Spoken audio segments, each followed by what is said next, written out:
ইতিমধ্যেই সারা বাংলাদেশে জাতীয় সংসদ নির্বাচন অনুষ্ঠিত হয়েছে 12 তারিখে, ফেব্রুয়ারির 12 তারিখ।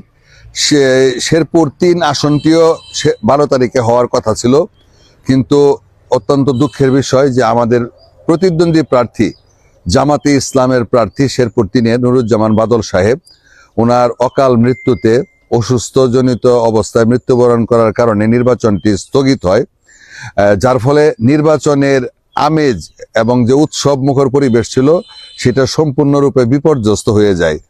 তো সারা বাংলাদেশে আসলে একটাই নির্বাচন শেরপুর 3-এর অনুষ্ঠিত হবে আগামী 9 এপ্রিল।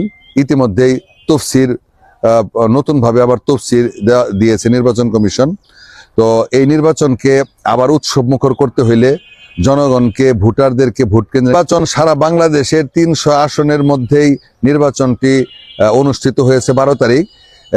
এখন শুধুমাত্র 2টা নির্বাচন, একটা বগুড়ার উপনির্বাচন আর শেরপুরের 3 এই শ্রীবর্দী ঝিনাইগাতির এটা ফ্রেশ নির্বাচন। এই 2টি নির্বাচন 9 এপ্রিল অনুষ্ঠিত হবে, কিন্তু নির্বাচনটা রমজান মাসে পড়ার কারণে আসলে নির্বাচনের যে আমেজ, নির্বাচনের যে উৎসব মুখর পরিবেশ তোলাটা একটু কঠিন হবে।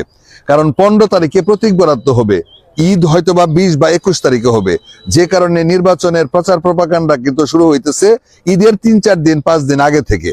তো তারপরেও আমরা চেষ্টা করব যাতে জনগণ উৎসব মুখর পরিবেশে ভোট কেন্দ্রে আসে ভোট দেওয়ার জন্য।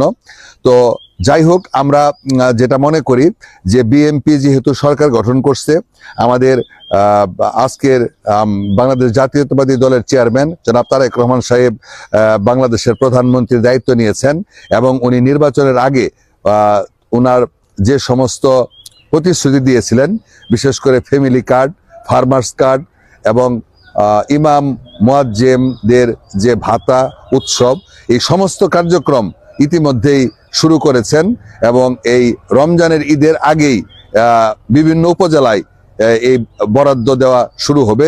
আমরা আশা করি যে অন্যান্য আসনের মতো এই শ্রীবর্দী ঝিনাইগাতিতেও উৎসব মুখর পরিবেশে নির্বাচন হবে এবং জনগণ ইনশাল্লাহ আমরা বিশ্বাস করি ভোট কেন্দ্রে আসবে।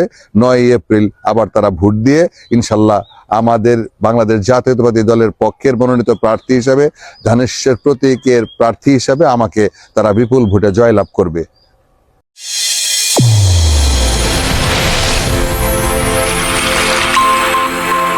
চ্যানেল A1, হৃদয়ের স্পন্দন।